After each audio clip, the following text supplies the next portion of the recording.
I only know of two tax strategies that have a perfect track record with IRS, or as Brett Swartz would say, that are batting 1,000. And this is one of them. And that is how they bat 1,000, meaning that every time that the IRS has come and tested them, so to speak, or done a cursory review or done a deep dive audit, that they've come out with zero findings and zero changes, which is incredibly important for our clients. Yeah. So when I drop that, okay, hey, there's zero changes, zero findings on this structure, right? And my CPA's never heard about it. And I say, okay, well, when's the last time that your IRS audit was zero changes, zero findings, if you've had one, right? And they kind of look and they're like, okay, well, there's some legs to that. What other legs are there, and what other precedences are there for this trust to have such legitimacy? So I think another strength to support this, one of the items that we like to provide our clients is oftentimes a legal opinion letter. You can have that's provided by the Campbell Law Firm as well, or you can go and get your own legal opinion letter from your own legal counsel, which would be a third party and independent legal counsel. A legal opinion letter is just somebody else doing a deep dive on your behalf who has no ulterior motive and no ulterior allegiances outside of representing you as the client. And they can look into your very specific scenario and situation, which might be different from everybody else's, and can give you an opinion whether or not what you hope to accomplish can be accomplished through this strategy. We recently had a client that did that. And that's not something that we can publicly share because that was something that our client paid for, right? You may request it from Campbell Law Firm directly. They have one that they've done for their other client. But this is something that oftentimes for individuals that are having a sizable enough transaction, it warrants, and let's not call it, it's not literally insurance, but it's almost like getting assurance that another pair of eyes independently has looked at it in an unbiased way and found or deemed it to be valid for your case. So that is something that can be done. You can get a legal opinion letter from private counsel, or you can read other legal opinion letters that have been issued in the past. I think, Pierce, another thing that's incredibly important is the ability to see what due diligence other people have done. We heard last week a couple of weeks ago, we had David Young here on the call, and David Young and his team, him being not just a financial advisor, but a money manager, which is a different thing, right? And one of the most prestigious money managers in the nation. He and his legal team spent vast amounts of money over a 2-year period. And they were able to find and discover that this was good for them. And they even decided to join part of the inner council of what we have here with the DST, simply because not only did they find that it would be a good thing for him and his business sell, which was a very substantial and large sell, substantial and large enough that he paid one of the most prestigious law firms, tax law firms in the country, to go and review it for 2 years before they pulled the trigger, sold their business, and utilized the deferred sales trust to do that. So learning how other people are doing it and how it fit for them isn't always an exact fit for you and your business or your home or your property or whatever it is that you're selling, but it's helpful to understand how what worked for them may relate to what you're doing. Yeah, absolutely. Absolutely. With that, I want to open it up for questions. Does anyone have any questions? Shane, I know you have a question. My question is, one of the things we talked about using once you've moved the money into a deferred sales trust is you usually structure that around a note that promises a certain amount to the client. Now, if you take those investments and you turn around and invest those funds into another business, how can we still continue to promise that the note holder those same returns? So let me paint the picture a little bit more so that we can fill in some of the dots and just add some of the more puzzle pieces, right? So that we can catch an image and maybe fit the rest together for you. So Shane has a client that has an existing deferred sales trust, and the client maybe has $1 million in the trust. And this particular client may be interested. He has not been presented the idea before. I've been investing in non-marketable securities. We've discussed the liquidity requirement of 20% of the promissory note or the original asset that was moved into the trust. We've discussed that liquidity requirement. So he must maintain at least 20% marketable securities or other cash or cash equivalent or liquid assets, right? Now, should he decide to go buy some real estate, might want to use Rebecca here, or might want to use Pierce or Brett Swartz or anybody else, right? To go buy some real estate. And that's going to kind of lock up part of what was otherwise invested in marketable security. Shane's question is, hey, if he's got an 8% promissory note, what is the expectation for the client for that 8% promissory note of being able to invest in the market right now with the market doing the loop-de-loops that it's doing, right? And provide or be able to honor that payment. Now, I guess one qualifying question right now, Shane, is the client currently taking the interest income on that promissory note? They will be taking it in another month or two. Okay, so in another month or two, they're going to kind of retire. They're going to be taking income out, right?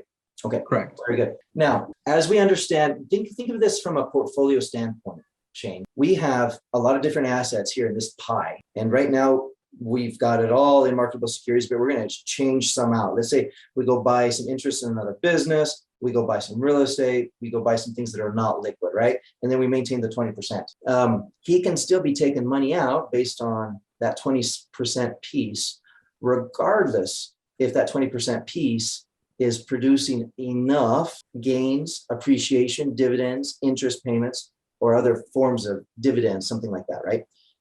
Qualified, non-qualified. So those are various types of ways that 20% can grow. And regardless, if it grows enough to provide that 8% on the entire portfolio, you can take it from that piece, okay? So it doesn't need to, that small little piece alone doesn't need to produce that 8% of the entire portfolio. That's why it has to be maintained liquid, so that we could take from the original portion that was moved in plus any of the gains to provide that. Now, the idea and the expectation is that some of these other hard assets that might not be liquid are also growing. And if it's like rental properties, they're providing income. There's a lot of different things and moving parts that might replenish that 20% that might decrease if we're paying out on the promissory note. Yeah, I think I get what you're saying. So we use the cash value as kind of a buffer until the other assets start producing. And oftentimes that's exactly how I tell clients. It's your 20% is a buffer. Essentially, we've got like 2.5 years, if we're using the 8% promissory note, got like 2.5 years of promissory note sitting aside so that we can prove to the IRS at any given time we can make that 1 year promissory note. So it's a conservative standpoint should other assets not be able to be liquidated for a couple of years. Very now, cool. as a financial advisor and as a trustee, the goal here is to be able to manage those other assets so that maybe because it's multifamily, whatever, there's other income, and it's not just the appreciation that we're looking for in, you have to build an investment plan around your client's goals and objectives and make sure that it's suitable and that all of these things fit together. Your client who's hoping to retire and sell off into the sunset, though he might have interests in a lot of different types of investments, we need to ensure that we're able to meet his income goals at the same time. Hey, Jake, as a question kind of correlated to that, say in the situation, Jake or Shane's client invests in a business with the 80%, so $800,000 goes into a business. It's a startup, whatever it is, the business goes bankrupt. How does that work with the promissory note stating that the trust owes $1 million to Shane's client, and then now the trust only has the $200,000 because this business went bankrupt? How does that work? Think of the business trust as a business itself, and that would be a loss. Okay, so it would just flow through as a loss, basically? That'd be a substantial loss, and we could flow that through, yes. Okay, awesome. Now, again, there's a little bit of magic here in the sense that you have some control over timing, and you can time it. Obviously, you can carry losses forward, right? But you can also have a little control over the timing should he have another year that he has a lot of gain. Okay. Yeah. So again, you need to be careful from an investment advisor standpoint and make sure that investments are suitable. If we're talking, if $1 million and the DST represents a large portion of his net worth, then you need to be very careful how much you put into alternative investments. Typical industry recommendation is between 10 and 30% maximum. Now, if this $1 million only represents a part or a small piece of his overall net worth, because he has a lot of other assets everywhere else, then it would be possibly suitable and okay to take $800,000 and put it into a business that could, as you mentioned, have the potential to go out of business. Perfect. Yeah, a little bit extreme example, but awesome. One more question for you. So in this situation, we could use that exact same example. He doesn't want to do start a business, whatever. He wants to reinvest into real estate.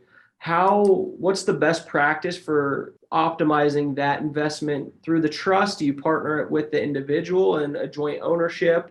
And then how does the rental income potentially flow as well as depreciation flow to the individual and the trust? So I can answer that, but I actually want to ask from the group here today, do we have anyone present that has already used the deferred sales trust in a joint venture relationship to invest in real estate? Rebecca, have you? Not yet. Not yet. Soon. All right.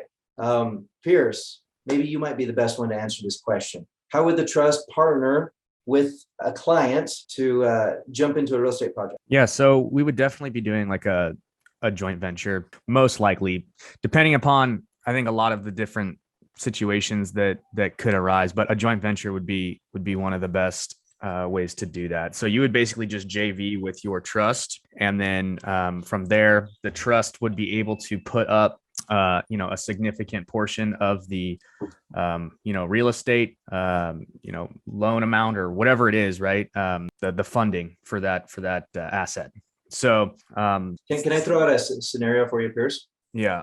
Actually, I'm thinking, so let's just talk good, better, and best. Okay. So can the trust invest in real estate? Absolutely. But would you have the trust by itself? You could, but you'd lose out on one of the most amazing tax benefits that all real estate people look for, right, Pierce? Yes. What is that? Depreciation. Like literally, a lot of people invest in real estate because of this huge incentive that they get to wipe away a whole bunch of passive income because of this phantom expense called depreciation, right? So you could take the trust, and the trust itself could buy a piece of real estate, but that's not as efficient. That's just good, because then the income goes back into the trust, right?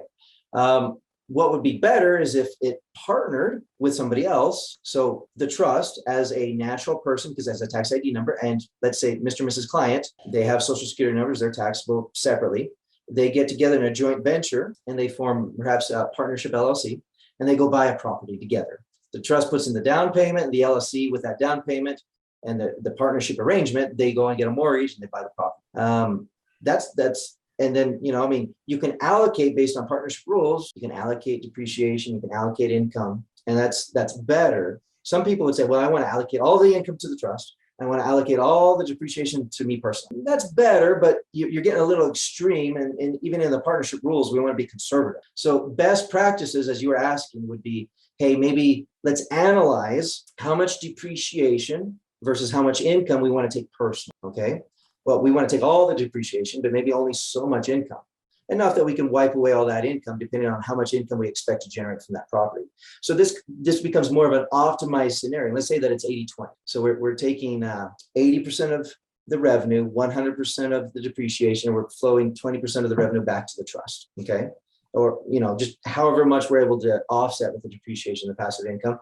Or, we might flow more income back to the trust if we have other passive income that we also want the real estate to offset. Again, the best practice is to analyze the client's global situation and find the scenario that best fits and best supports them from a tax and investment standpoint. And we call that tax advantaged wealth management. Yeah, absolutely. I also just want to throw out there that there's a lot of different options with this thing. And so, you can customize it according to what's the best situation for you, and you can amend it as you're going. You can turn it on and off like a water. So, you could come to the point it's like, look, I don't need any income, right? And we might, look at it and say, we don't need to take distributions right now. We can hold that off and put all the income into the trust and let that compound, or hey, you know what? Like I do all of a sudden, like I got medical bills that popped up and I need to increase my distributions by, X%. Like you can do that too. So it's one of the best things. And it's a huge, I get asked this a little bit, the difference between like a charitable remainder trust and like a deferred sales trust, right? Like the charitable remainder trust is relatively flexible in the beginning, but once you set that thing, it's like pretty set in stone. It's really hard to amend that. I don't even think, is it even possible to amend a charitable remainder trust, Jake? Under very rare circumstances, you can pull things apart. Incredibly difficult and usually very taxable. Yeah. So that's one of the huge advantages to a deferred sales trust over something like a charitable remainder trust or one of these other vehicles that don't suck. They have their own uses in their own rights, right? And we can absolutely leverage them and use them depending upon, again, the client's unique situation, right? There might be a situation where a CRT is the best for them. Well, and Pierce, I think the value of the team here and all the advisors here that are on this call Yes. is that we can help optimize a client's situation by doing what's in their best interest. An example, had some clients in California, very charitably inclined, but also concerned about one of the charities they wanted to donate to, concerned about who the new leadership would be, and it won't be decided for about 2 years. So if they make a very substantial contribution now, or if they do it through the charitable remainder trust where they're contracted, where even though it's not going to contribute for like 10 years, but contractually it's going to go to this charity, right? So they're kind of locked in stone, even though they're not giving it today, it's going to go to this charity, but in 2 years, the leadership's going to change. So they were very concerned, and they were trying to decide how much of their capital gains transaction they want to allocate to the DST or to this CRUT, a charitable remainder unilateral trust. And at the end of the day, their decision was, well, the CRUT is very inflexible. Once we do it, it's set in stone. We're not ready for about another 2 years, but our sales transaction is. So they decided to utilize the deferred sales trust for everything rather than piecing out different pieces for different strategies. They're going to use the deferred sales trust for everything now. And in 2.5 years, when they understand who the new leadership of this charitable organization is going to be, they can then carve out from the deferred sales trust, because this is the more flexible tool. They can carve out a piece, take that distribution at the time would only be taxable, but then do the CRUT, which will essentially offset that tax. And so that is another magical thing about what you were saying earlier on, Pierce, is that and as well as David Young on the video that we just saw, right? The power of timing comes back into the hands of the client. It becomes a very flexible tool to where, should they have certain goals and objectives, but the time is not today, this puts the power of timing back in their hands to where they can exercise and accomplish those goals at the timing that is most appropriate. Awesome. Any other questions? Thank you so much for talking a little bit about the charitable unilateral trust. Is that what you said? Is that what it's called? Yeah, so there are the two most common forms of charitable remainder trusts are the CRAT and the CRUT. The CRAT is a charitable remainder annuity trust, and the CRUT is a charitable remainder unilateral trust. Now, if like your goals are pretty in the near future and the age of the client is up there in years, a lot of times the annuity version is a little bit more substantial for them. And if the client's goals are to shift income to maybe their kids or something of that nature for a period of time, then the CRUT is usually utilized. Now, in both scenarios, you essentially are going to end up donating up to 70% or more of the overall asset to a charity. It's just all about controlling the time of it and getting the deduction today for doing it. Should you want to leave your assets or your legacy to somebody other than a charity, but to like your own family, to your legacy, then oftentimes people get, sometimes the CRATs and the CRUTs or CRTs in general are oversold and almost abusively sold to people that it's not appropriate to sell it to them under the guise of tax savings. Now, they definitely serve their place. And if somebody is up there in age and they don't have a family or a legacy, or they choose not to leave it to their family, then a CRAT and a CRUT does very efficiently provide them a tax savings today and allow for them to designate income now to themselves or to somebody else, like a second spouse or something of that nature, right? For a period of time until that person's death or a number of years, and then it can kind of be sent off to the charity. And a lot of times they use the asset for income purposes, and then the bulk majority, up to 100 or down to 70% of the bulk majority of the asset, then gets distributed to the charity.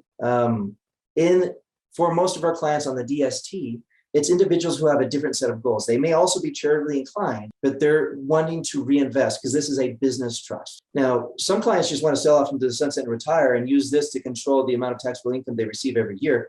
And it works for that too, because in essence, the business purpose is still reinvesting in marketable securities or other instruments to accomplish that income goal. But by and large, we have a number of clients who want to reinvest in real estate, who want to help and support other companies, who want to, hand out, when I say hand out, high interest loans, so that they're continually growing this asset.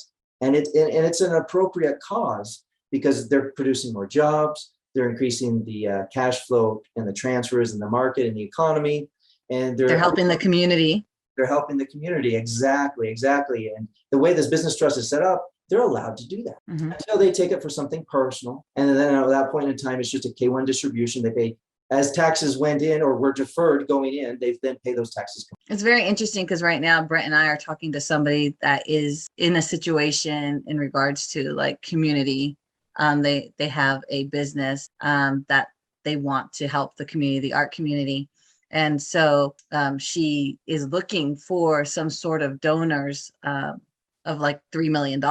So I've never heard of the charitable. We haven't gotten that far yet, so I hadn't heard of that. So I appreciate that information. Absolutely. There are a number of charitable tax saving strategies or tax deferral strategies, or it's not necessarily the correct way to say tax elimination or anything like that. Almost like avoidance, right? But there's a number of different things that the government has provided because of how charities take care of the communities and everything else. And as an incentive to high income individuals and business owners, there's a lot of different things, not just the CRTs, but there's other things out there as well. We assisted a client in California who had some inventory that they could not use, and he received a deduction by donating that inventory to a nonprofit in Colorado that then turned that material into masks for a variety of medical clinics. And so anyway, there's a lot of things out there that are available, and sometimes it makes sense to utilize the trust in conjunction with these other strategies to have an overall better outcome for our clients. Again, the magical thing that I always tell people about the trust is it gives you power over timing. And should you want to take a taxable transaction, a K-1 distribution in a certain year, there might be some of these charitable strategies or an oil and gas strategy or some of these other tax mitigating strategies that you can incorporate in conjunction with the charitable, with the deferred sales trust as the primary tool. Thank you so much, guys. Absolutely. Yeah, that's great. Again, we just try to help people solve, or we help, I won't call them problems, because they have goals that they're wanting to accomplish. We help provide solutions that enable them to accomplish their goals in a more tax efficient way. You guys are the bridge builders. Like these people are on an island with all this cash that they don't want to take out because they're afraid they're going to get taxed. And then there's the government, and you guys are the bridge builders. I like that. Thanks. I could be a bridge builder. Yeah. Interesting. And I, to that point, I think what the biggest value is, like with this whole mastermind, is just getting that type of information. But also when you start doing and working with us, you get that team. That team is critical, right? Like you got Brett and you got Jake, who are just amazing at their craft, and then you get Todd and you get people like David Young, and you surround yourself with these people that are just amazing people, and they are able to provide solutions and ideas and just different ways of thinking about things, perspective that you wouldn't get with your ordinary. And I'm not saying anyone's ordinary or whatever, right? But there's tiers, right? And when you start playing with people that are in the higher tiers, especially if you start getting up there, like you have to have the knowledge and the skill set and the team that can, play. Like, someone who's playing in the minor leagues versus someone who's playing in the major leagues they're not, one's not necessarily a better person or whatever, but one's definitely got more skills and the others that can provide more things. And so you want to surround yourself with those people that can bring you up in those tiers and start playing in those bigger leagues. And I think that's one of the main things that we bring is we bring that team that can build everyone up. Like a rising tide raises all ships. And so, get those team members that are around you that can bring you up, and it's an amazing thing what can start happening. The nice thing about this mastermind is we're all professionals in we have different business entities. Like none of us actually are like tied to each other contractually or anything like that, but we're all here sharing really good information so that, Leah, the clients that you have and the situations that they're going through, all of us can learn. And the same with you, Rebecca. I mean, different geographic area, different situations. But at the end of the day, we might have a client like that later on that because of you and your clients now, we're able to serve everyone better. So also, let's see, David, our world traveler. I'm just kind of curious, where are you calling in from today? Did you say New York? See if he was able to pop back. Be driving in a tunnel if he's in New York, right? Anyway, Pierce, I think we're coming up on the end of today's show. Yeah. If people want to get in touch with Brett Swartz, what do they got to do? Go to capitalgainstaxsolutions.com. capitalgainstaxsolutions.com. You Very usually find him on this mastermind too. He just had a leadership conference that he had to go to make himself a little bit better today. So leadership conference that sometimes he as a leader speaks during these conferences. So you Yeah. might even catch a little man on the street action later today or tomorrow as he's walking about talking about the leadership conference. As well as if people want to reach out to me. So Brett Swartz, his website's capitalgainstaxsolutions.com. My website is strategictaxsolutions.com. Helping clients be more efficient so that their dollars can go a little farther prior to that day that they really have to end up paying taxes on everything that they have made, right? So it comes down to everything that we can do with our dollars today versus what we need to eventually pay to the government down the road. I also have a 1-800 number, 1-800-773-1848. And of course, just so that everybody's aware, as a common disclosure, securities offerings, should we help people on the security side of things for investments, are through Alphi RIA. All right. I think that's everything for today, Pierce. Where can people find us? Should they want to attend next week? You can find us on the Capital Gains Tax Solutions website. You can register for this mastermind. And I have all of the people that I invited. I'm sure Brett does too, on a reoccurring meeting. So you guys can click in your Google link and join back up here. And next week will be probably because Brett will do it. But I think it's good that people can see that we're real people, Pierce. If You guys That did is an true. amazing job. You guys did great today. That's awesome. You guys did good. It was great. This is recorded. I'm cutting that one piece and I'm just sending it to Brett. oh, buddy. Very So good. thanks for the encouragement. Appreciate it. Technically, I'm going to say that we're done, and this last piece is going to be chopped from the recording. But any questions for next week? Anything that we didn't go over today, or if there are questions that are unrelated to the deferred sales trust but are about taxes and financial products in nature, you can definitely reach out to my team as well as to a few people that are here. Shane Kelly and Brian and Brennan Newton are members of my investment team. So go ahead, A Leah. quick question. I heard, and again, this is all new. I said I'm an infant in all this, but 1033, 1031, and then tax deferment. Maybe if you guys can do something next week, kind of versus.